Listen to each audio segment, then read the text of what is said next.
Before we start, I just have to do a little bit of housekeeping. So just a few things. So if fire alarms go off, I've been told we're perfectly okay. Someone will come and find us and lead us out, so we don't need to worry about that. But there is fire signs at the door if you want to check those out. We also are very lucky because we've got toilets at the back here. Now, there's no toilets in the first speech. In the second presentation, you can go in the first 10 minutes and the last 15. Oh, hang on, no, that's right. That's the candidates. So everything's here. We've got tea and coffee at the back, and we'll get Sajata up here to start everything off. Thank you.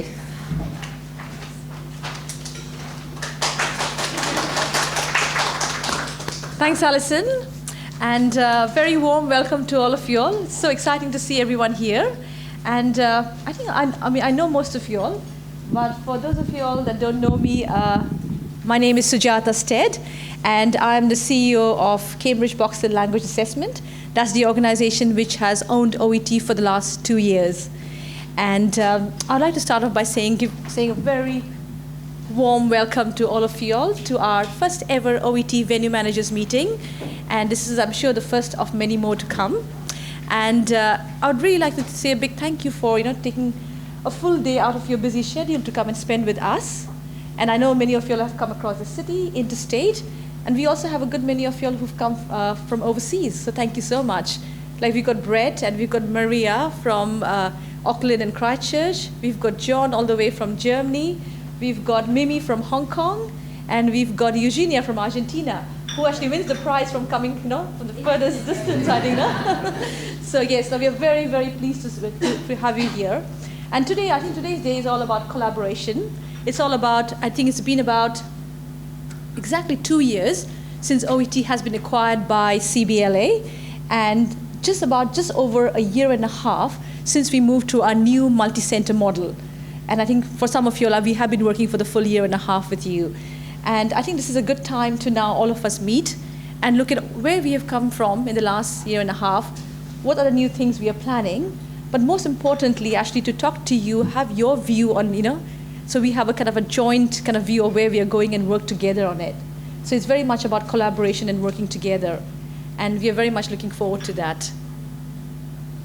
Now, I won't take much of your time, but I just thought before we kick off the day, I'll just give you some more kind of, a higher level picture about OET, who recognizes where we've come from, the background, and how are we looking in terms of numbers so far. And today is actually going to be a fairly informal day. Though we have a question and answer session right at the end, please feel free to ask questions as we go along. And I think that's going to keep the sessions more exciting as well. And especially for people like John who might get jet lagged by 3 o'clock in the afternoon, right? Yes, now we won't take it personally if you just nod off. So I think what I'll do is I think we won't spend too much time on these slides because you already know what OET is. You're delivering the test, so hopefully you know the test. So it's very much English language test for healthcare professionals. So from that point of view, it's very different from other tests because it's very, very relevant. It's produced in close consultation with healthcare professionals, which means that the test content is close to real life and very relevant for healthcare professionals. And of course, it tests all 4 skills. Now, in terms of market need, I just thought it would be worth mentioning that in today's environment, I think OET is becoming increasingly topical and relevant as there's increasing mobility of international healthcare professionals across the world. Plus, there's more and more demand for healthcare professionals who communicate in English. I know OET is traditionally been Australian and New Zealand tests, but what we're finding around the world is that there's increasing demand for healthcare professionals who communicate in English, even in other countries. For example, countries with large healthcare tourism, like Thailand, India, or the Middle East, where almost majority of healthcare professionals are actually from overseas. So I think what we're finding is that in such a kind of changing environment, OET actually is playing a very, very important role. In terms of our candidates, now, as most of you have noticed, our candidature is increasing. More and more people taking the tests. In fact, in the 2 years since OET has been acquired by CBLA, we've had over 70% increase in candidates. And we often ask candidates, why are you taking the test? Why OET? And what we find is, of course, probably you're aware of it as well, they find the relevance of the test to their profession a huge advantage. So they say that they are they feel comfortable, they're already working as a nurse, they're already communicating with carers and with patients in English. So to come and take a test which is they're comfortable with is a huge advantage for them. Plus, because of the relevance of OET to their profession, they believe the test is actually better for their career, for the long-term career growth and professional development. And these are some of the quotes that I thought would be quite useful coming straight from the candidates. And this was part of a research which was done by LTRC on investigating the impact of OET on various stakeholder groups. So these are some of the quotes from the candidates. The first one is, OET is more functional, more practical, and we are familiar. I choose OET because it is more related to what I do and what I want to do here in Australia, and that is the purpose of it. Then OET helped me in gaining communication skills with patients and other health professionals. Now I can use some expressions in calming patients, showing empathy, which I knew but never used before.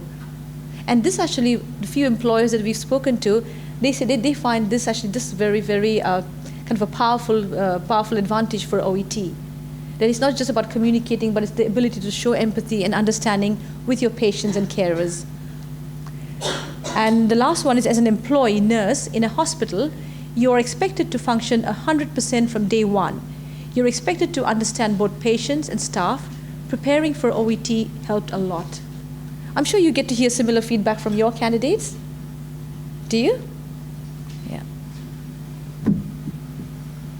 Now, in terms of, sorry, I don't know what happened to the graphics here. But this is just to give you a bit of history about OET, which again, I think most of you are familiar with. The test was actually commissioned by the Australian federal government in the 1980s, and was produced by the Language Testing Research Centre at the University of Melbourne. And the whole project was led by Professor Tim McNamara, who also was one of the leading figures in the development of IELTS. And the test through the 80s up till 2013, the test actually has been constantly updated, reviewed and updated, which, as you know, is very important for any test to continue to be fit for purpose and relevant. In 2013, about March, April 2013, OET was acquired by Cambridge Box Hill Language Assessment. It's a venture between University of Cambridge English Language Assessment, which is one of the world's largest language assessment organizations, and Box Hill TAFE. And 70% owned by Cambridge and 30% by Box Hill. And I'm often asked the question, why Box Hill? And that is because Box Hill was the previous owner of OET. And Box Hill are the ones who also own the Centre for Adult Education, CAE. And this is the CAE, one of the CAE premises. I know it's all very confusing, but yeah. Now, in terms of our vision, our vision is quite simple. It's about, we want to establish OET as the global English language test for healthcare professionals. OET has a fantastic heritage. It's a fantastic test, and it does exactly what it says on the tin. It's like language testing for healthcare professionals. And given that there's increased mobility of healthcare professionals around the world, what we believe is there's huge opportunity and a bright future for OET, not just in Australia, but around the world. So I think Cambridge's vision is very much to establish OET as the English language test for healthcare professionals.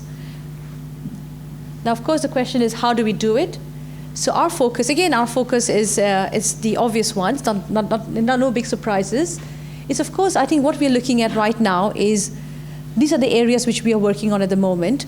One is the whole reviewing and modernizing our entire system operations assessment. It's basically, of course, we have an ambitious vision. We want to be the global leaders.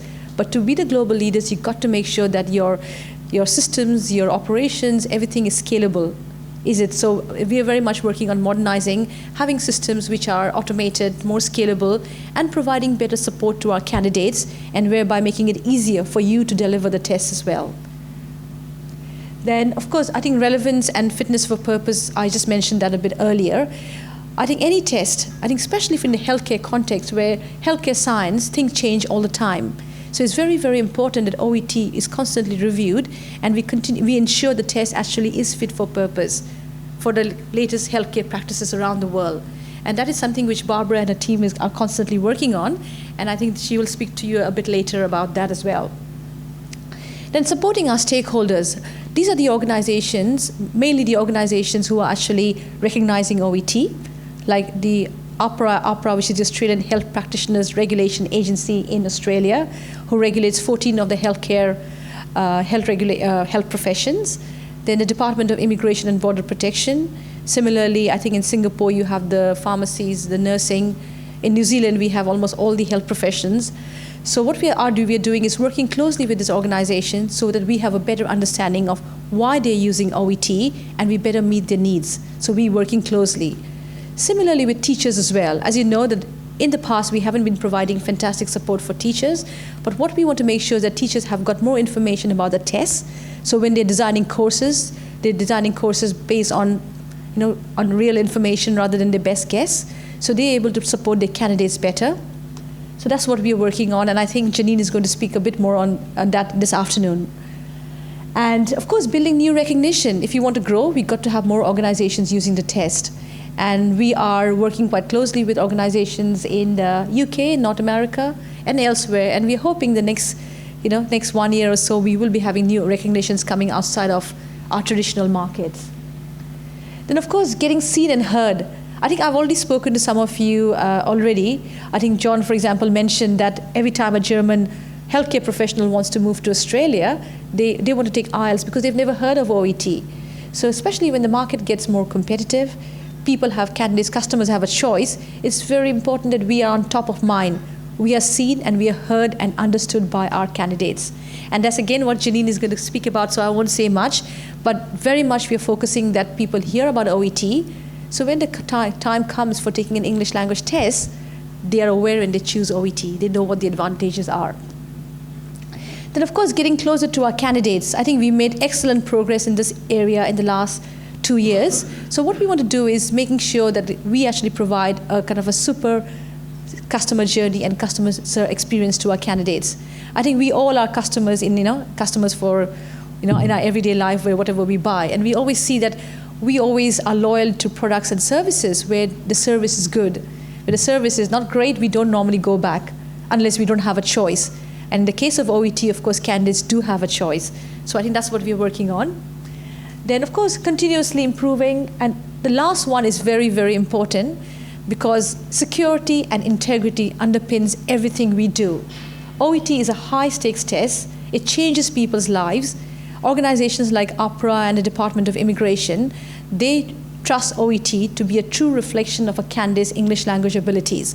So we got to make sure between us and y'all who deliver the test that the test is delivered in a very secure condition, reproduce it in a secure condition, release the results in a secure condition. The integrity of the test is never compromised.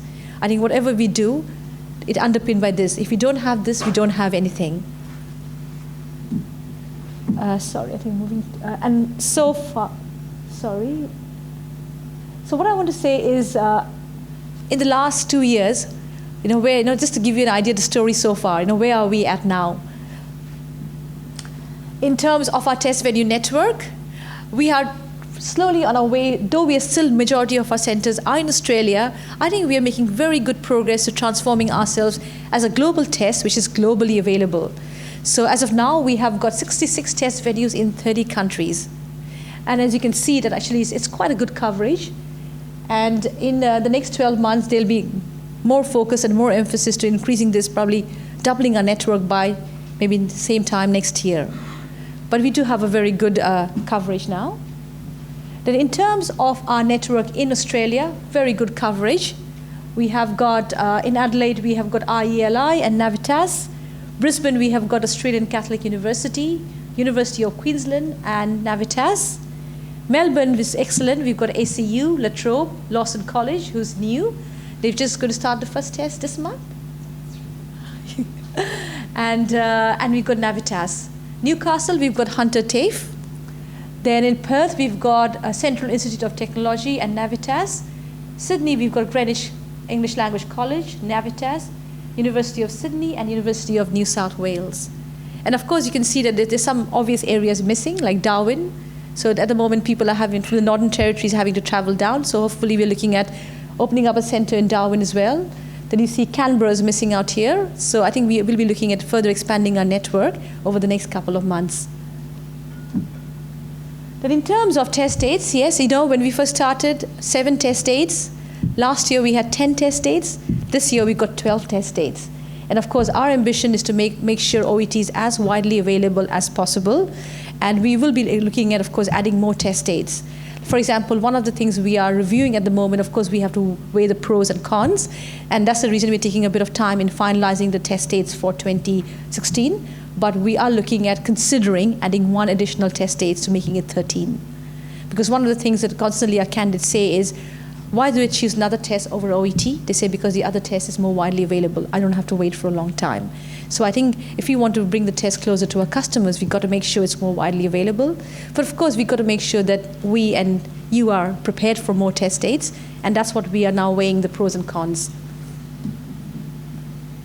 In terms of candidates in new locations, this is quite exciting for us because for the first time, we've now got candidates taking the test in Newcastle, in Dandenong, I think candidates will be taking in May. Then in New Caledonia, we'll be having candidates, I think I've already taken the test or will be taking the test, right? And in Spain, we never thought we were going to have, but we have got candidates taking the test for the first time in Santiago de Compostela. So that's fantastic.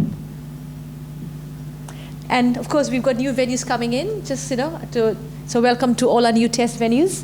Just mentioned a few out here, our test center, El Centro Británico in Spain. Then we've got Karachi Institute of Career Development. We've got Lawson College out here in Melbourne. Then we've got HCT Dubai, which is very exciting for us because as you know, it's a very prestigious and well-established organization across the UAE. And hope we can work with them more closely and deliver the test through them in more locations at the UAE. And we've got Oman as well. So it's very, very exciting. And some new recognizing organizations on board, some new organizations who in the last 1 year have started accepting OET results. And some of the interesting ones are you've got Singapore Dental Council. Then Medical Council New Zealand is very exciting because that was the only major health regulatory body in New Zealand who was not accepting OET. But now they accept, so our recognition in New Zealand actually is very good now. Then New Zealand Qualification Authority, Singapore Pharmacy Council. And in the marketing session, we'll talk more about how we can work with you more to actually gather market intelligence or provide you more support to win local recognition in your markets. Or if you think there's a fantastic, great opportunity, we're even happy to come over to you and do a joint presentation or talk to our customers. But we are very keen, not just in the operations angle, but also in the marketing and business development angle that we provide you all the support and we work closely with you to grow OET. OET grows, we all grow, so that's great. In terms of who recognizes OET, again, we know it's health regulatory bodies, employers, and immigration bodies. I think you have this list in your packs, so you have a better idea of who's accepting OET. And of course, the list is kept constantly updated on our website. So if you ever want the latest list, do refer to the website or drop Jadine an email who actually has that at her fingertip. Then our world in numbers, just to show you a few stats. And sorry, there actually are no numbers, it's actually just stats, just some graphs. So in terms of total candidature, August to July, 12-month period, we've seen graph numbers are growing. So from 2 years back to now, we've had over 70% growth in candidature. Similarly, in number of candidates in Australia, slight dip, but still very high. But the reason is because number of candidates taking the test overseas has increased. Then in terms of top 10 countries, yes, Australia is still number 1. It's still dominating the whole kind of, the market. But we've got New Zealand, Philippines, India, UAE, Singapore, Hong Kong, Egypt, UK, and Japan. And though the numbers are still quite small, we're seeing very strong growth. So hopefully, this time next year, the other graphs will go up a bit. We want to continue testing in Australia, but also increase our numbers overseas.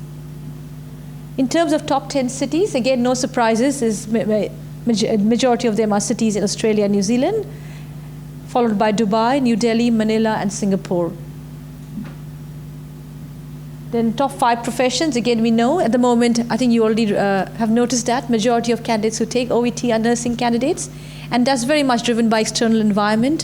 Whatever is the demand for healthcare professions in Australia and New Zealand, that drives the OET number of tests, and we're trying to find out, and the feedback we get is that in the next 5 years the demand for nurses will continue increasing because of large number of nurses retiring in both Australia and New Zealand. And yes, and lastly, I just want to leave you with 2 quotes, because today is very much about working together. It's all about collaborating, us telling you what we are doing, but more importantly, having your feedback. So I just thought maybe I'll kick off the day with 2, hopefully, inspirational quotes. And thank you very much.